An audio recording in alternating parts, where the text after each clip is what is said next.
E3 2015 is now over. It's the time for reflection, I think. It's, I feel like, it's Friday. The show is now closed its doors. It's the time to think about what we've done. They're already advertising for the next one. Are they? And it's time to look back at some of the things that we enjoyed throughout the show. So we were the home team this year, which having covered it whilst being out there before, it's a hell of a lot easier to kind of keep track of all the announcements. For a UK site anyway, I think. In a weird way, you feel like you can see the shape of it more clearly. Yeah. I've heard people make this case before, and they're like the people on the sidelines of history, sort of like the guy who was left, was it Michael Collins who was left in the orbiter when everyone else went down to the moon, and he was like, well, actually, it's cool being up here. Yeah, the view was really cool. With the Michael Collins of video game writing. What did you think of the show? Any stuff that stands out immediately for you? Microsoft conference, there were a couple of great ones. So like standout for me, probably for the whole show, was Sea of Thieves. Yeah, the Rare game. This is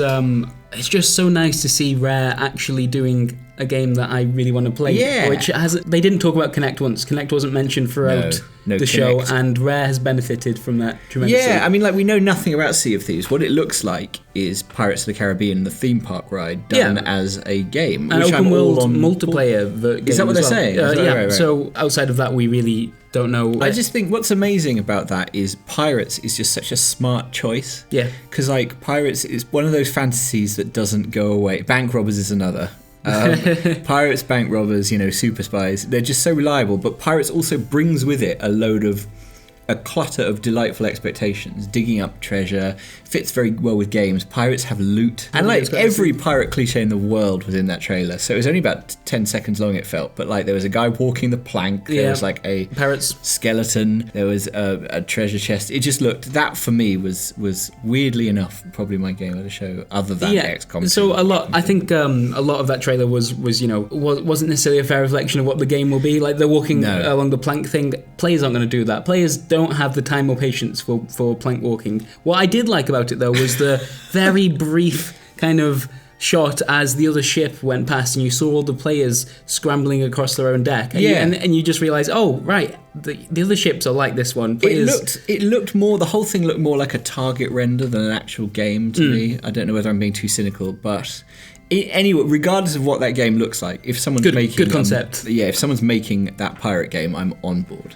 Yeah. On board. Halo 5, by the way, I kind of did a 180 on this. They started off with the campaign intro. Yes. It seems to be the very start of the game. I loved having Nathan Fillion there, by the way. I'm a huge fanboy. But the actual campaign itself, as is often the case with Halo for me, didn't do a lot for me. My attention was drifting during that bit. But as you're about to say, I know what you're about to say. You say it. They then showed Warzone, which is the new multiplayer mode. It's kind of a 12 versus 12 thing. Loads of variety in terms of the vehicles and the weapons you're using, and it's got kind of AI-controlled enemies as well. Yeah. It's hard to really tell from that demo, but I've seen some stuff around it. Some people have played the game and come out very excited. That looked much more exciting. And also, in a weird way, it looks like the kind of thing which would have worked better on a presentation, You think they should have? But I mean, obviously, then you have to go for the dreaded kind of.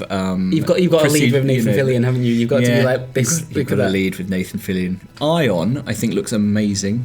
It looks like there's nothing of it. I don't know what that game is, Christian Donlan. I know who's making it, Dean Hall, and you know that he wants a game that isn't a game. And I liked that he was standing on a raised platform as he said that, looking across the Xbox audience. I thought everyone was just going to stand up and they'd all been hypnotised by him at that point. I don't really know what it is. I've seen some comparisons made to Space Station 13. Yeah, which is apparently a favourite of his. But I just think the idea of simulation is still such an exciting thing in games, and it's still something you get so rarely. It's often faked.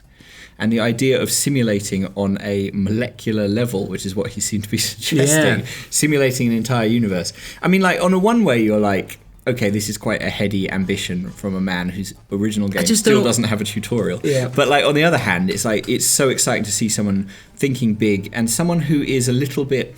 It feels with Dean Hall that he is a little bit removed from the games industry in a very helpful way, in that he can do what he wants, and he is doing what he wants, and that game. Ion on paper sounds very exciting. No Man's Sky's serious older brother. I'm on board. That's not a bad comparison, actually. What else did we see? The backwards compatibility announcement was obviously a crowd pleaser. They got to deliver on it. That's the thing. They got to deliver on it. They said we're looking at like 100 games by Christmas and then more after that. I tell you what, though, yes, we'll have to see how quickly that rolls out. You compare that to PlayStation Now, and Microsoft, which they did very much in the lead there. It's so true. Yeah, it was always going to win people over. Yeah, definitely. And I think what you're going to see, interestingly, with the Rainbow Six reveal, I think you're going to use a lot of developers using backwards compatibility as a kind of incentive to buy something. Yeah, sure. Because Rainbow Six Siege, it looks like they're giving away Rainbow Six Vegas and Vegas 2 on backwards compatibility. Absolutely makes sense. The first time I've seen,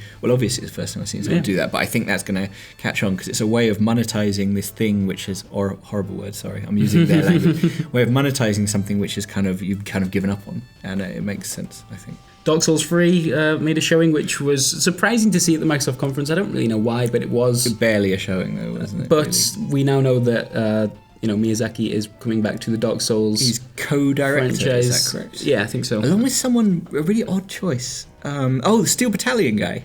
Oh, really? Yeah, the Steel Battalion guy is the other co-director. I think I'm not making that up. It's always hard to tell with me. Read 5 things and then combine them all accidentally. But yes, I think that is true. Yeah, I guess we can end with the HoloLens Minecraft demo, which, yes, is probably the most impressive thing any of us have ever seen, but it's also not real. I don't know that I believe that. When Project Natal was announced at a very exciting E3 press conference, they made that look like a lot of things that it wasn't, that Kinect wasn't, and I just think HoloLens, I'm not... Bring your skateboard into your video games. Yeah, I mean, I remember leaving the Natal presentation and going, if that's the future of games, I'm a little bit dazed. That's completely weird, and the quantum leap into this kind of weird, intangible realm that I'm almost not sure I want. But in the end, it turns out that you don't want Kinect for totally other reasons.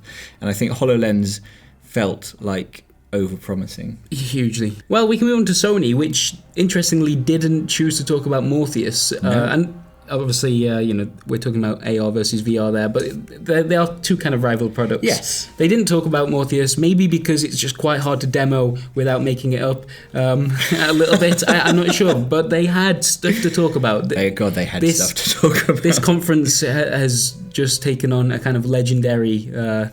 It's really interesting because, I was quite flat on Microsoft and I thought Sony was very enjoyable. Mm-hmm.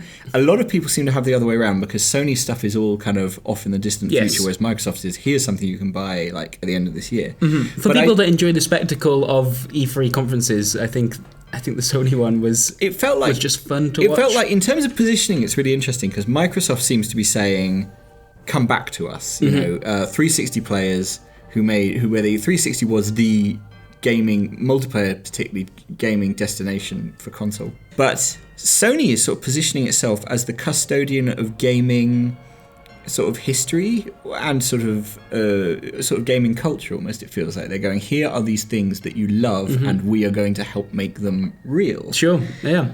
So Shenmue 3, it was really hard after that presentation to work out exactly what their involvement was, but it made sense because it's of course they're there because they are all of gaming all of a sudden. It sounds like, that's the only place you could announce something like that. We are Sony. Yes. But it sounds like they're being very vague on the details there. It sounds like, as is often the case with these bigger Kickstarters now, that is more a kind of a sign that there is a market. That's weird as well. It's and weird then that the publisher comes in and funds the rest of it. It's weird that people are slightly more up in arms about that, actually. The idea that a publisher will now require fans to show 3 million's worth or 2 million's worth of willingness before they themselves will sign on the line. That's weird. It's going to be... And that's not what Kickstarter was about. But would Shenmue 3 ever exist without it? I'm being devil's advocate. It's a very, very valid conversation to have, I think.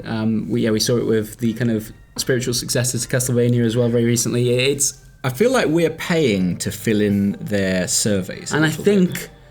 people are just willing to do that right now for these kind of games. Oh, but there's a limited number of games. If Shenmue 3, eventually releases and isn't the game that was promised, or the game, it's got such high expectations surrounding it, maybe that's when some problems are going to start emerging. But here's a question about Shenmue 3 in terms of the game that's promised, because I think this is really interesting. What do you actually want? Do you want a contemporary open world game sequel, or do you want the Shenmue 3 that would make sense following on from Shenmue 1 and 2?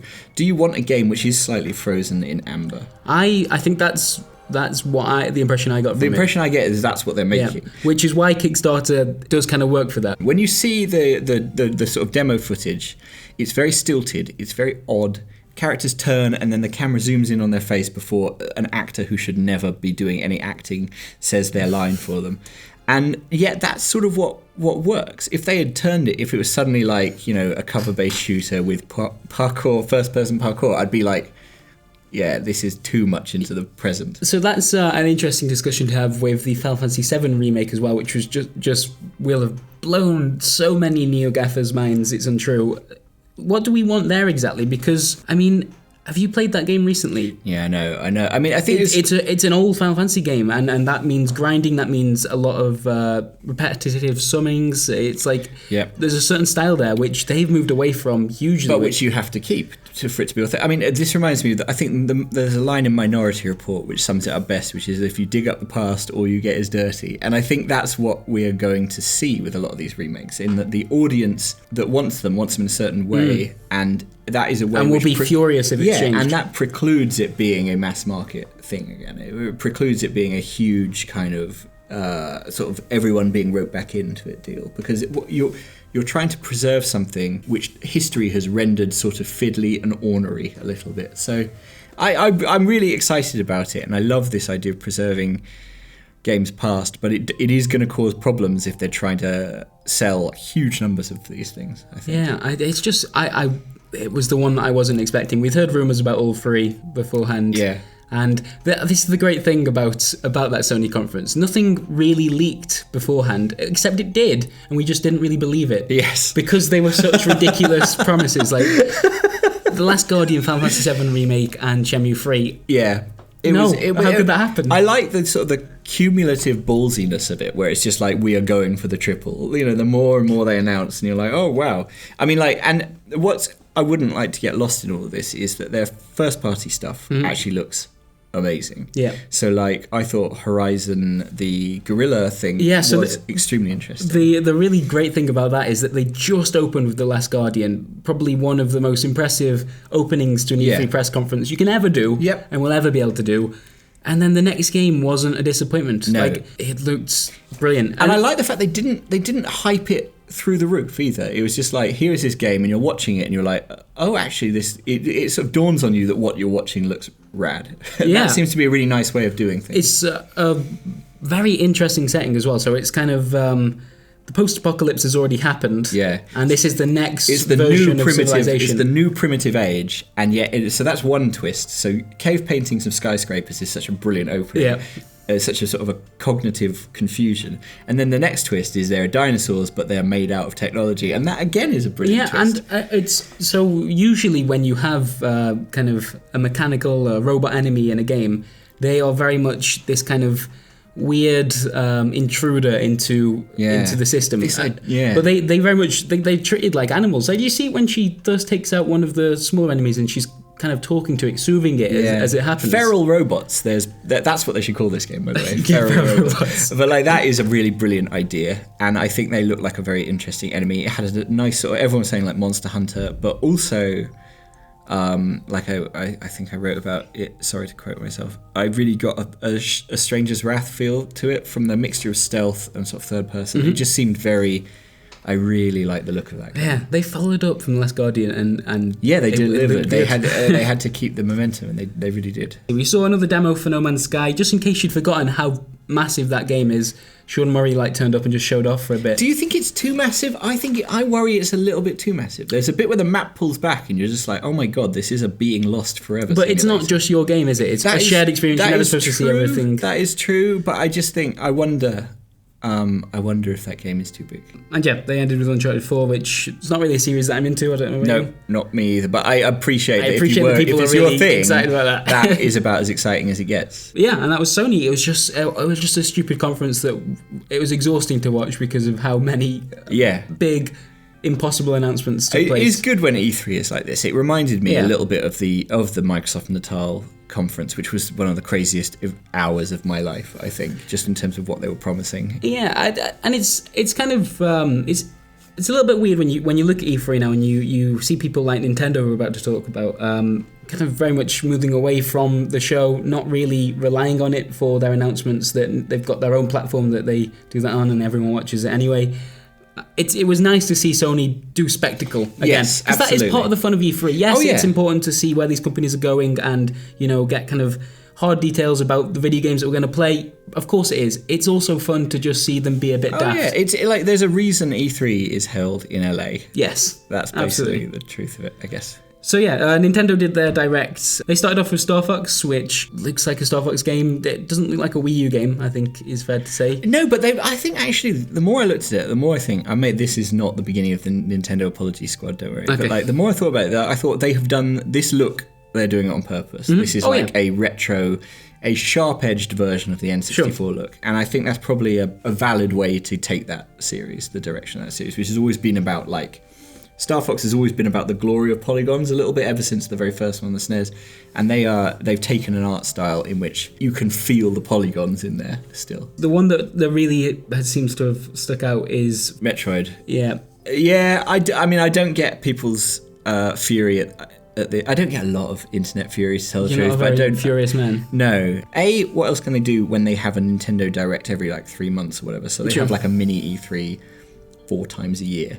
But also, what can they do when they are clearly winding down on this hardware generation and they can't really commit anything to it? I think that's what Metroid Federation Force actually says. It says there may well be another Metroid game in development, but it's not for the Wii U. Yeah, absolutely. And I think there was always going to be a hard year for Nintendo, and it based on the reaction to what they showed, it was indeed a hard year for Nintendo. The one thing I will say about them, however, they did do one of my favourite things at E3 2015, and it's the reason why, if you watch this thing, it's the reason why you're really hyped about Super Mario Maker.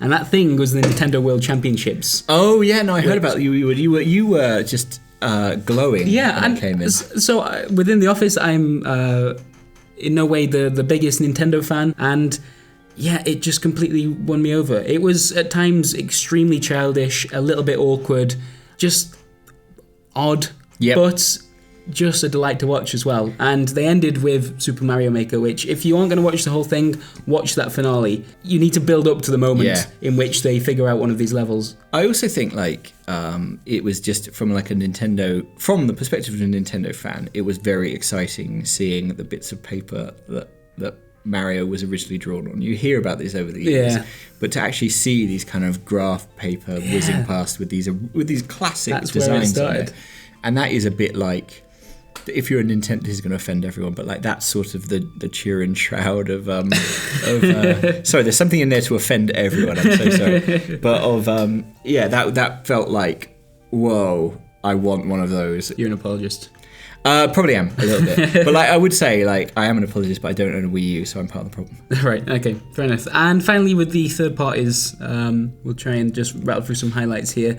Anything that really stuck out to you? Ubisoft was not as mad as I wanted it to be. Absolutely, right? So, okay, they did go a little bit weird at times. The Just Dance section is always a highlight of my E3. Oh yeah, I think they realise Just Dance is where everyone's kettle is going on. I wonder if there's a national grid power surge at the Just Dance. Yeah, it wasn't quite as bonkers as some years. Sometimes it is, but that's because Aisha Tyler is actually just a really good host, and I think they realise that. Yeah, but also, I would hate to think Ubisoft is reining in its ambition a little bit. And I don't mean its ambition in terms of open world and kind of huge games and all of that stuff. I worry that they're reining in their ambition in terms of nutty stuff, like the laser tag they had on stage once. I want that, and then the game about your heart rate and everything. They are at their best where they're tempering all of the shooting and the kind of upside down headshot, which was probably my moment of E3 all the same. That's Rainbow Six Siege. Yeah, right? Where you don't just shoot someone hanging outside the window, you turn upside down first. And it just seemed unnecessary. You didn't need to do it, but incredibly important that they did. Yeah, well, Ubisoft understand E3 better than anyone else, I would argue, in that a couple of years ago they did the Division thing, which when you're sneaking past a car as cover, you close the door. Even though it's got nothing to do, it has no real bearing on the game. Freaking loved it. And this was the same thing, turn upside down, and you're I don't know why, but that suddenly became intensely cool. Yeah. And they're very good at doing this. But in the past, they would then follow that up by going, oh, and here is Eric Chahi's new game, or here is something just completely insane. Yeah. And it didn't feel like they had that. They almost had a slightly too manufactured moment with the unicorn, the cat riding the Absolutely, unicorn. But it felt fake. That was the equivalent of when Aisha Tyler, once again, I think she's great. That was the equivalent of when she went into the crowd and tried to make a meme happen. Yeah, and you can't make a meme happen. Yeah, it's a little bit too forced for my liking. I mean, a couple of surprises that I think are worth pointing out. I think For Honor could be really, really good. Oh, yes. It's my kind of game. It's got that kind of chivalry or like Mountain Blade style combat meets the number of soldiers you'd expect from a Dynasty Warriors game, and its multiplayer. That could be really, really quite good. Also, what was the creative director? What's his name? Oh, Jason Vandenberg, who's wonderful. I would follow him into battle. He's I want him amazing. to teach me how to fight with a He sword. is really... I've met him in real life, and he's incredibly lovely and enthusiastic as well. I met him at the Red Steel 2, which is actually a good game, Red Steel 2. He did the best he could with that. And he's just... I don't know. With these figureheads, you never know how much they actually have to do, but he is an incredibly engaging person. And For Honor looked good as well, remember? That was, that's where it did. Started. I wonder how much of a MOBA-ish thing it was, because there's a moment at the beginning where the gates open and lots of what look like mobs rush out. Yeah, so I'm always wary of making MOBA comparisons. I was purely hanging it on that one thing. I know, and you're being forced down a lane as well, which, so without the input of the players, those mobs would cancel each other out. I imagine that's got a kind of MOBA theme. But to me, that's Dynasty Warriors more than that. Dynasty Warriors is all about hordes of soldiers, and you wade through them with a big sword you're probably right. and feel like a champion. It just struck me that it would be very in keeping with the spirit of the time that if that was a MOBA, they wouldn't mention it with a MOBA. Yeah, never call your games a MOBA. We saw the South Park announcement. That was a nice surprise. What's it called? It's got what's the name? A fractured. Oh, but it looks fine. Fine. Yeah. What was the big reveal at the Ghost end? Recon.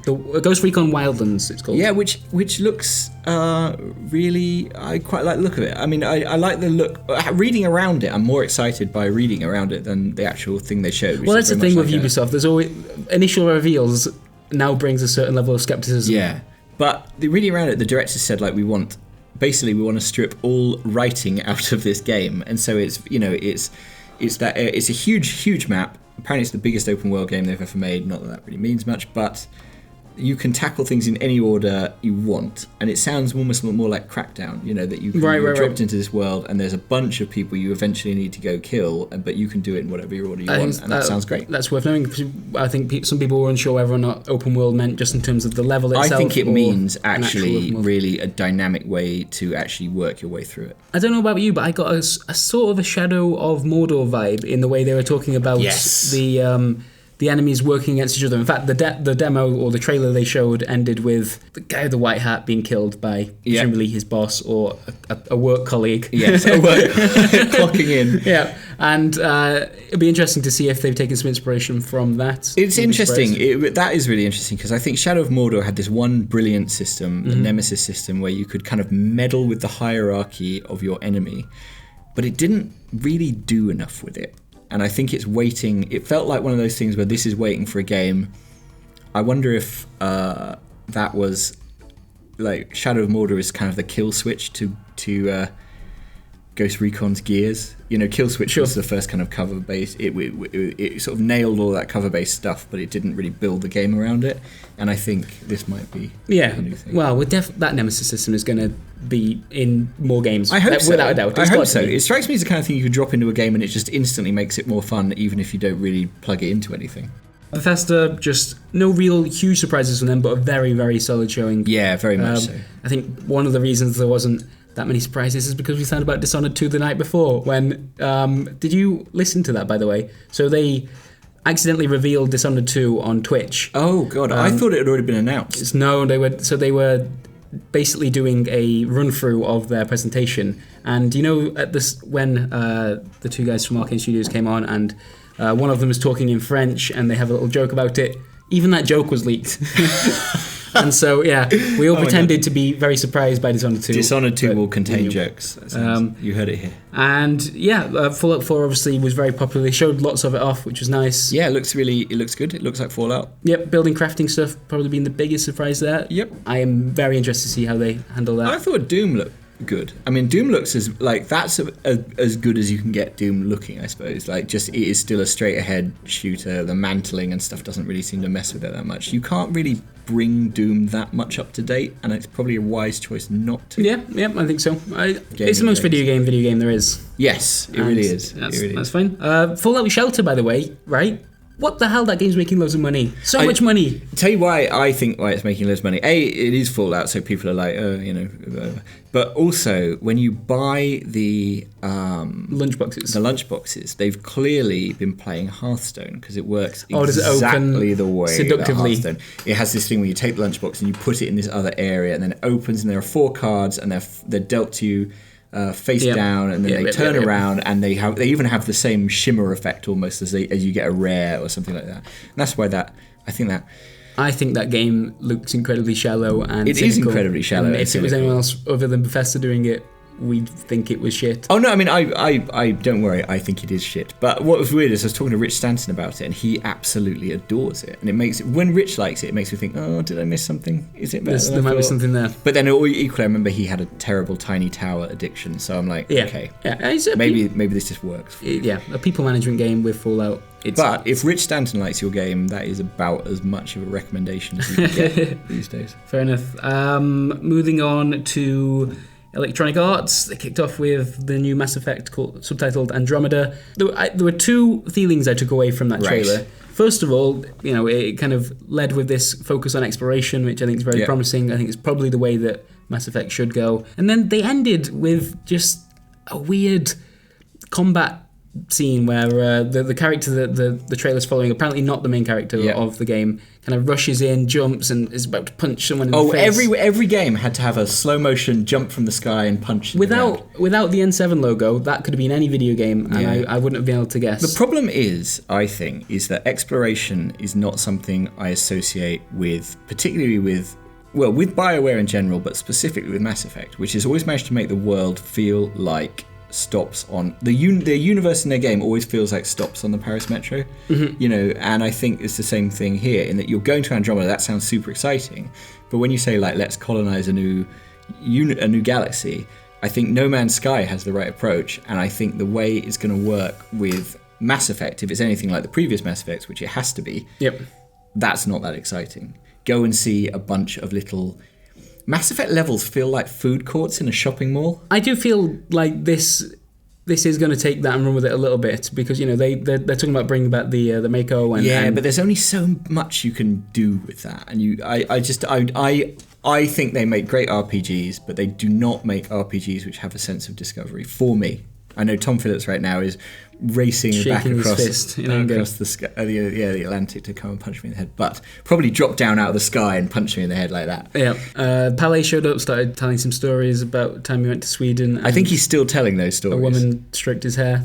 Patted. Sorry, there's a clear difference. So that was unusual, and just kind of really reminded me that I just don't get the EA Sports parts of the EA E3 conference. No, but they have to do it because it's such a huge part of their franchise. The problem with EA is it's very hard for them to not appear corporate when they are so corporate. Yeah.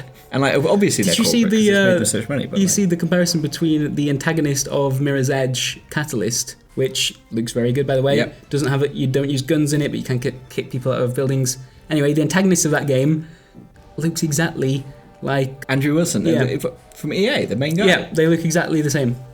Andrew Wilson looks a little bit like Tom Cruise, which is exactly whoever's running EA should look a little bit like Tom Cruise. That makes total sense. Ended with Battlefront, which I found quite amusing that they kept having to remind you that Battlefront was coming during other people's trailers, which is a bit rude, really. It's like you're a game developer and you've been working on FIFA 16. Yep. And they're advertising the other game that's coming at your own conference. Yeah, I mean, it's classic kind of.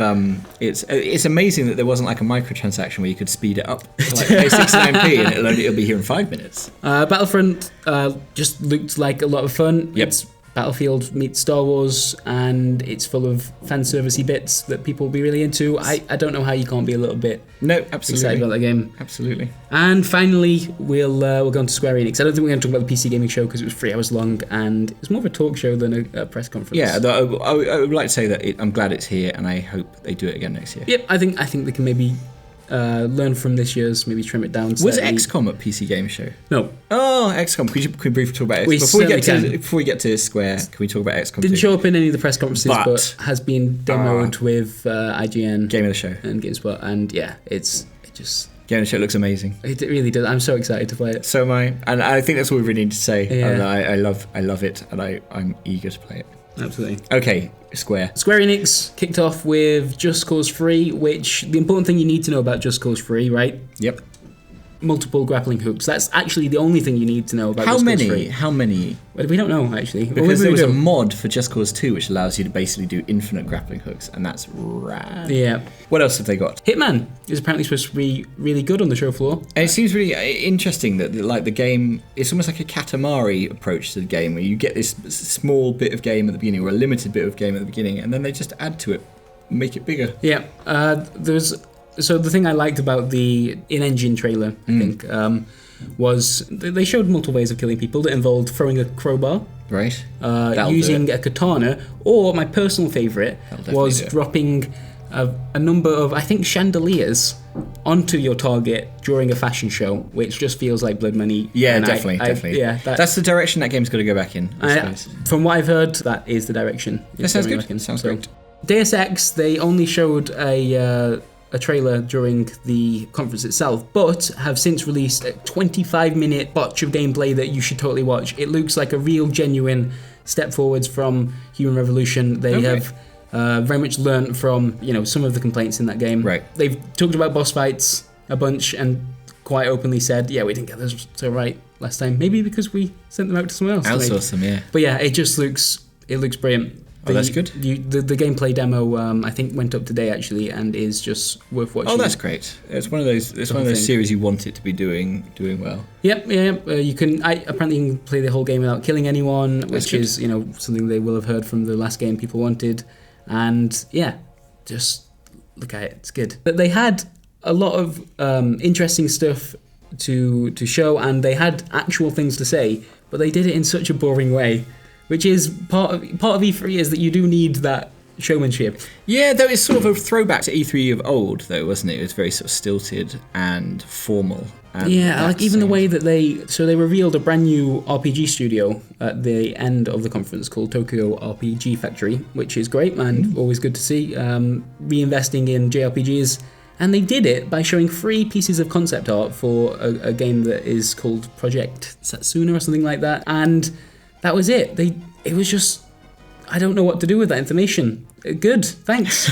Cheers, Square. That's really nice, but I don't know what you want me to do with that. No. And then they actually had a round of applause for everyone that had been on stage. Oh, that's nice. That's really, I really like that. Quite great. But it's just nice to see other publishers doing conferences. I think, because for a while Square hadn't done one for a while, and this was Bethesda's first. So yeah, that's why this year's E3 has been a good one for me, I think. There was just a lot going on. There is a lot going on. I think my takeaway from it is that E3 increasingly only captures a certain part of the games industry. And I've heard this for years. I've heard people saying this for years. But I do feel that there's a big picture. Like, if you looked at E3 in the old days, you used to be able to go, okay, that's all of games. That's all of games happening right now. Whereas now you look at it and you go, this is like a part of games. Yeah. And that's good. I'm saying this is a positive thing. But it does, for me, it robs E3 of a little of its excitement. Yeah, well, we've actually got Gamescom coming up really soon. There's not much of a gap between these two shows. And yeah, you're right.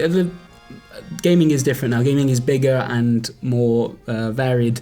But yeah, for a show about spectacle, I thought it was really fun. Oh, absolutely. Yeah. That Sony conference is going to be extremely memorable. They'll never be able to top it because what do you announce right now? Okay, you need to beat The Last Guardian, Final Fantasy VII, and Shenmue III. What do you pull out of the bag to be? I would love to know if they ever tried to do an exclusive, like phone up Valve in the middle of the night and go, look, we have to top last year. Are you actually working on Half-Life 3? And if not, can we could put Ready at Dawn on it and it'll be done. All right, cool. Lovely. Yeah, E3 2015. Hope you enjoyed this little roundup. And yeah, we've got the actual away team coming back now, so presumably they're going to bring loads of stuff to show off over the next couple of weeks. Hopefully. That's the plan. So yeah, check back for written and video stuff then. Bye. Bye.